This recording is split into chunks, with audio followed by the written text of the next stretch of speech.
po tinatanong ang majority floor leader. Point of order, Nirespeto ko Your po Honor. siya kanina. Your Honor. Your Honor. Ayun na naman tayo.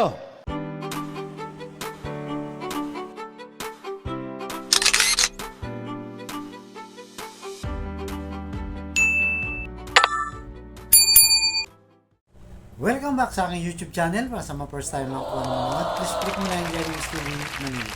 Anyway guys, wala nang bayad o libre lang, tulong mo na lang din sa kapwa mo. Alright, thank you very much po. So, topic natin yung for today's video. Konseho ng Maynila, Team Yorme versus Team Lacuna, muling nagsalpukan sa sesyon. Yan guys, yan ang mainit na pag-uusapan. Pero bago yan, kumusta muna po sa lahat ng mga Iskonians na patuloy na sumusuporta sa ating palaki na channels.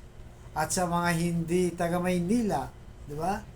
Pero mga Iskonians na nandun sa iba't ibang panig ng ating mundo, sa abroad, sa probinsya, sa Visayas at Mindanao, maraming salamat po sa patuloy nyo pagsuporta. At huwag po natin kalimutan, lahat po,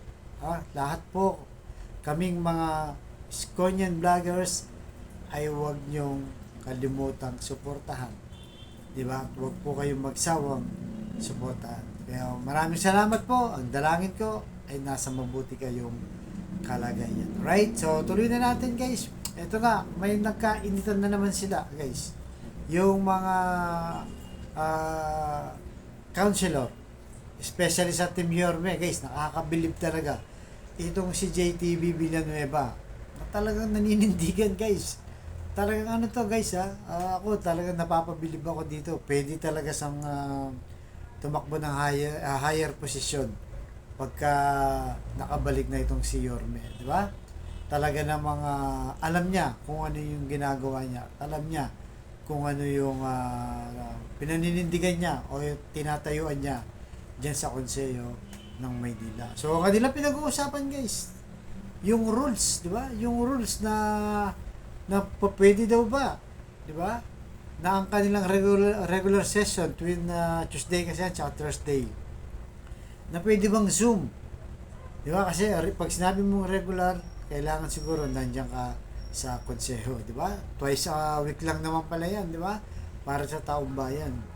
Pero yun na nga, kinu-question nga nitong si JTV kung po pwede, yung mga iba kasi nakasum lang. Di ba? So, yun ang mainit nilang pinag-uusapan. Ang pangalawa guys, ito yung pinapamukha ng Team Lacuna na tila ba parang ayaw tumulong daw yung mga team ni Yorme sa mga nasunugan dyan sa Tondo. Nakita nyo naman, di ba?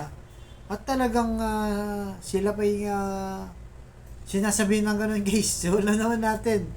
Mismong si Yorme, di ba? Ang kanilang leader. Di ba? Ang talagang mabilis magbigay ng tulong. So, nakita nyo naman sa vlog ko guys, kung napanood nyo na, 10 million, di ba? Pinamigay na cash ayuda. Siya palang nakita ko namigay ng cash ayuda. Ewan ko lang yung sa City Hall kung nakapagbigay na sila, di ba? So, kung pagdating sa tulong, hindi mo pwedeng questionin ang Team Yorme. Dahil number 1 yan. Wala nang kuskus balungos.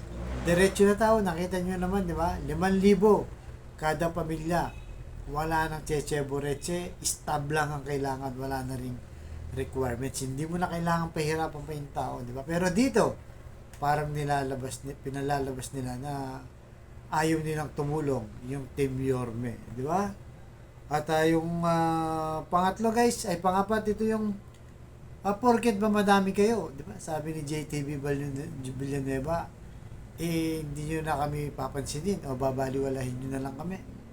Dahil nga may mga session sila guys na sinususpende, tapos may iba silang agenda nang walang kaalam-alam. Guys, walang kaalam-alam yung Team Yorme sa kanilang agenda. Natural, pag ganun, pwede mangyari yung magkasabwatan, di ba? Pwede silang magkasabwatan.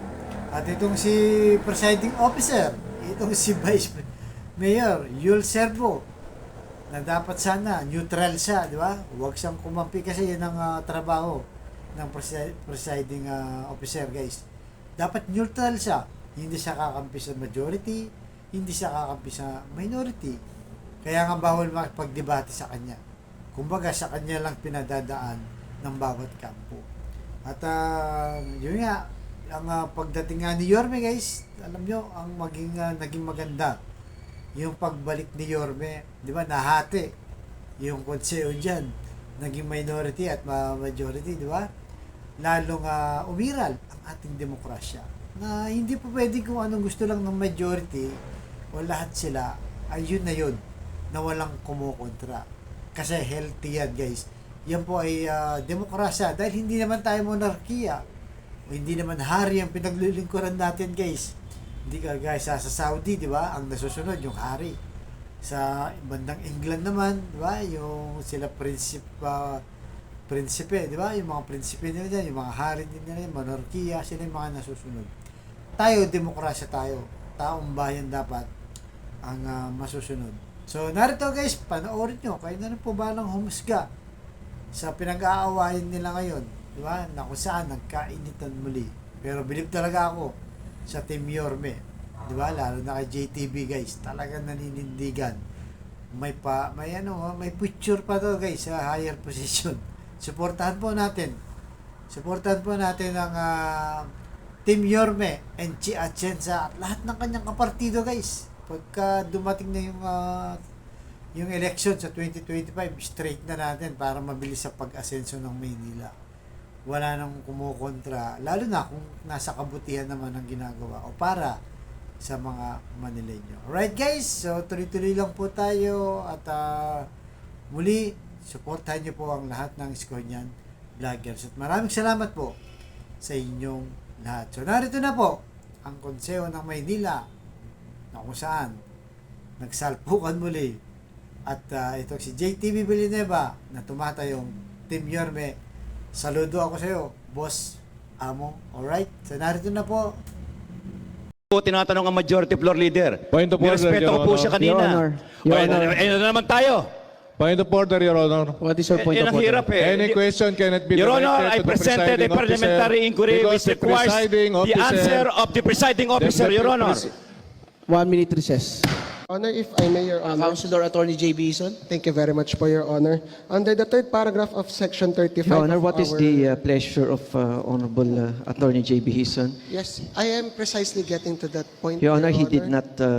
What is the pleasure of Councilor Honor. Attorney J. Bison? I'm just an inquiry, Your Honor, about the application of the rules, Your Honor. yes, Your Honor, Because- what is his point? Yes, Your Honor, I am trying What to is get to my the point. Please, motion can or I- the point?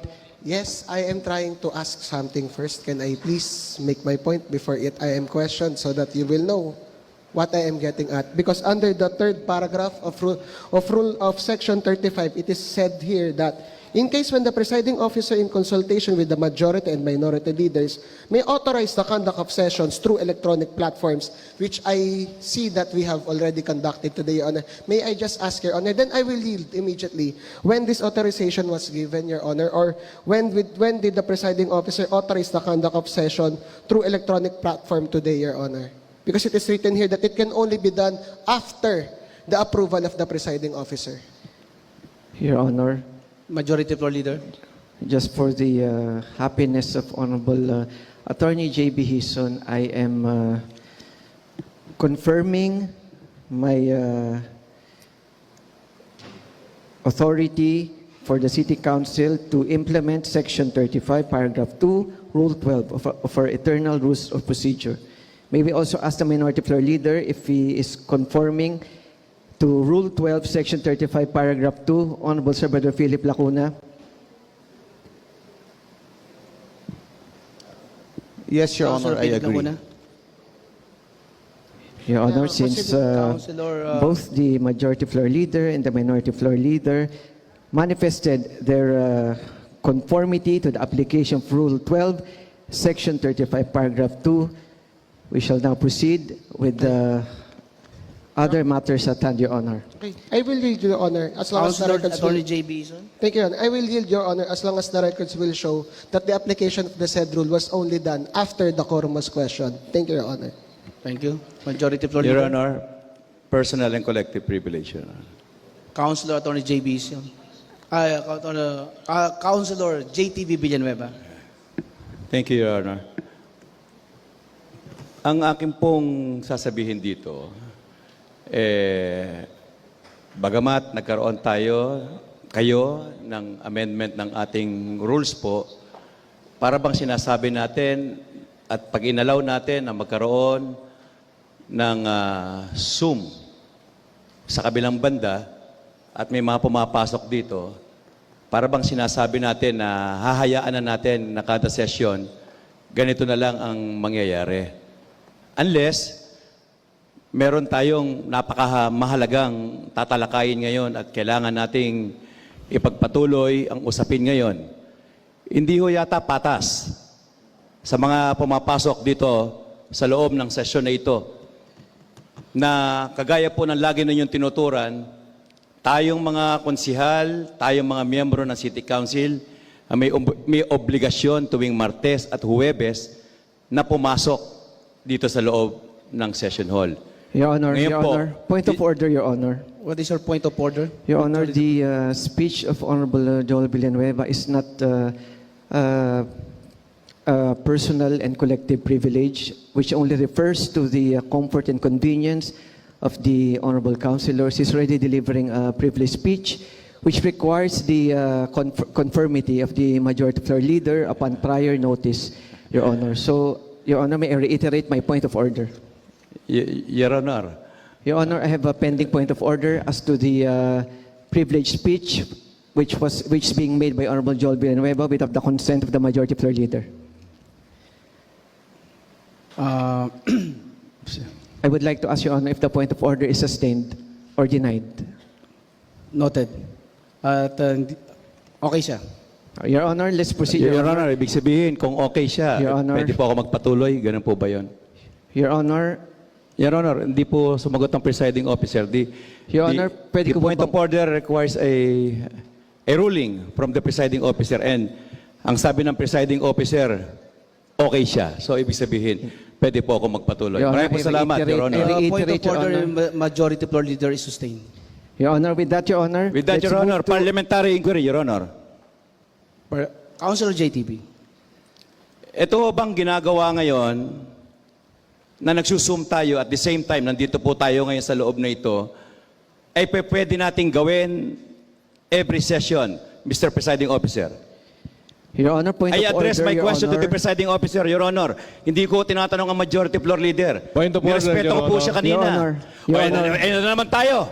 Point of order, Your Honor. What is your point of Ang order? hirap eh. Any question cannot be Your directed Honor, I to the presented a presiding parliamentary officer inquiry because which the requires presiding the officer- answer of the Presiding Officer, Your Honor.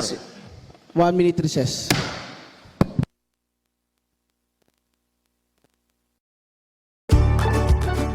Let's take you to this moment.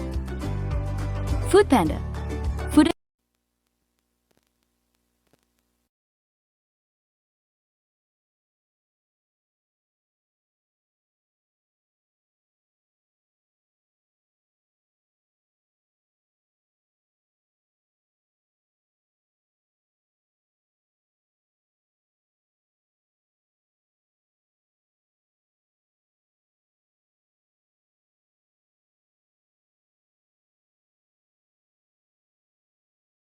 Minimension niya para po mas guided po at masagot po ng ating kagalang-galang na Vice Alcalde, Your Honor. Kaya lang po ako nagpo-point of order.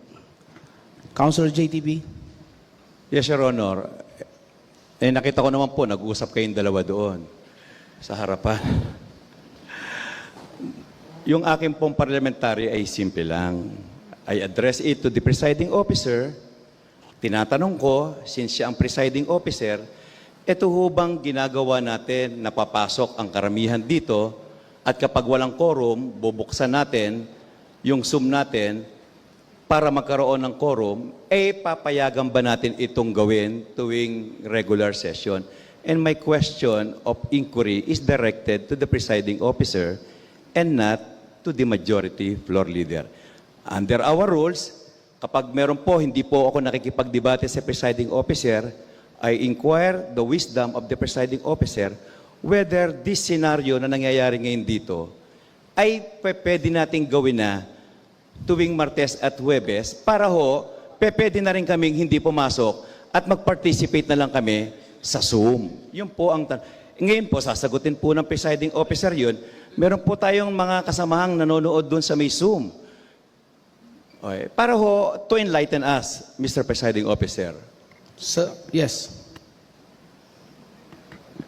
So, ibig pong sabihin, pwede na po natin gawin. So, we expect that every session, meron tayong link na ipopost.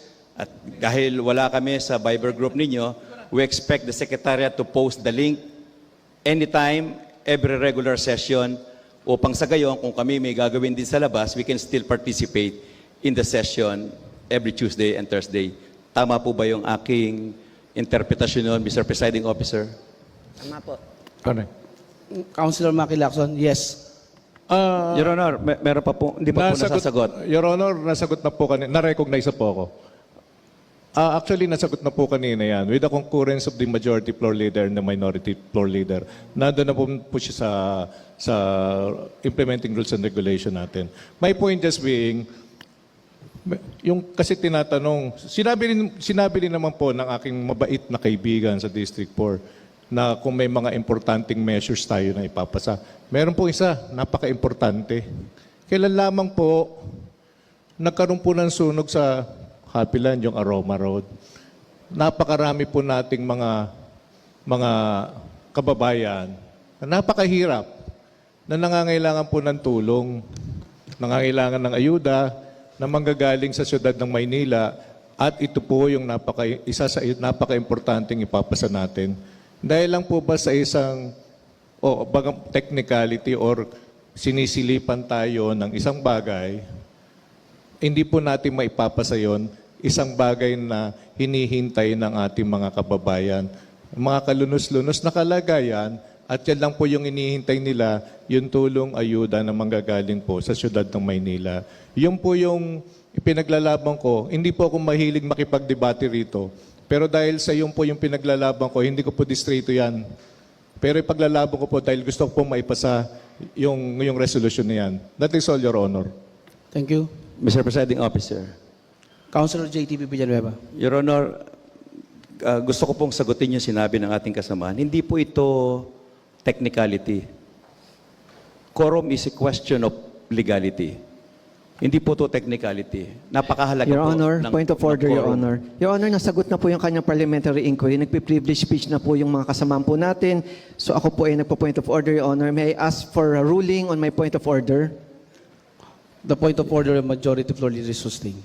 Your Your Honor, Your Honor. I reiterate my parliamentary inquiry, Your Honor. You did not rule on my second parliamentary. Ang sumagot po, si Konsihal Maki po sa 2nd District. Alam niyo Kanina po, po. Yung, ulitin ko lang po, Mr. Presiding Officer, for the record po, yung po bang pagsusum at pag-attend ng personal, just for the record, ine-expect na natin every Tuesday and Thursday po. Councilor Attorney JTB Villanueva, alam niyo po, kanina po marami po tayo dito sa mga kasama natin dito na naririto ngayon. Alam naman po siguro natin na mayroong isang calamity na nangyari sa Tondo. At nakalagay po dito ay alam niyo naman po nagkasunog, di ba po? Ito po bang usapin na to ay hindi po natin pwedeng pag-usapan ng yung sinasabi niyo kanina, pwede tayong mag-zoom. Dahil nakalagay sa rules natin yung pag-zoom natin at napag-usapan po ng majority, ang minority, ang secretariat at ang inyong pong lingkod na pwede po natin talakayin itong napaka-importanting resolution na ito para sa bayan natin. At actually nga po, dapat hindi po natin pinapatagal to. Nakakagulat lang po na bigla po kayong nawala kanina.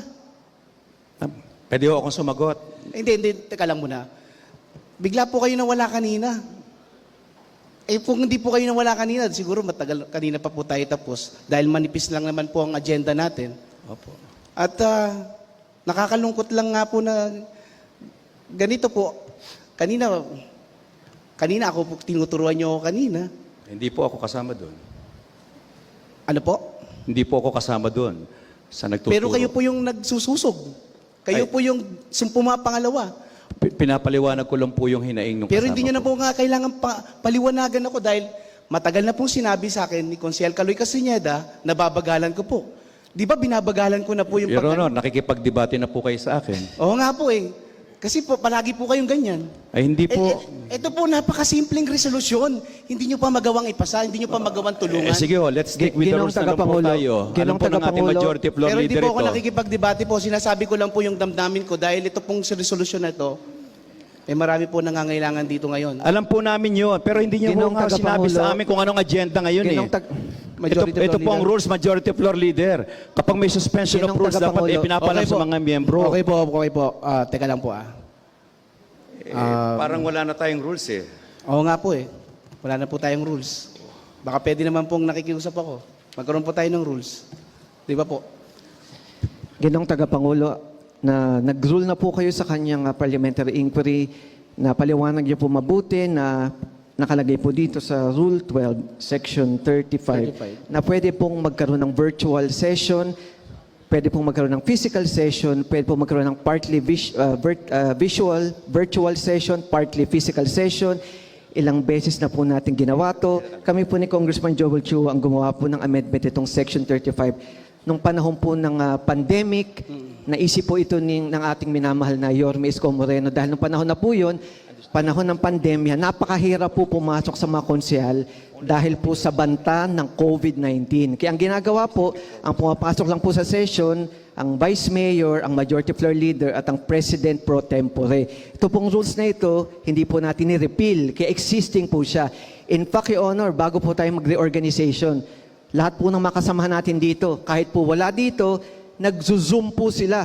Nasa TSN po yan, nagre-register po sila ng attendance nila, kahit po sila ay nasa probinsya, para po hindi po silang mamarkahan na absent. So, hindi ko po maintindihan kung bakit biglang, dahil sa araw na ngayon, bigla pong maki-question itong ating rule na ito, dahil tayo mismo sa City Council na ito ay matagal na po ito pinatutupad. Your Honor, pwede na po tayo pumunta sa ating resolution, Your Honor, one authorizing last, the use Your Honor, one last lang po. Before, Madjo. After po ba niyan, pwede po natin talakayan po yung ating... Ay, opo. Okay. Councilor JTB Villanueva? Oh, salamat po. Oo. Naintindihan ko naman po yung posisyon ng ating ginagalang na majority floor leader.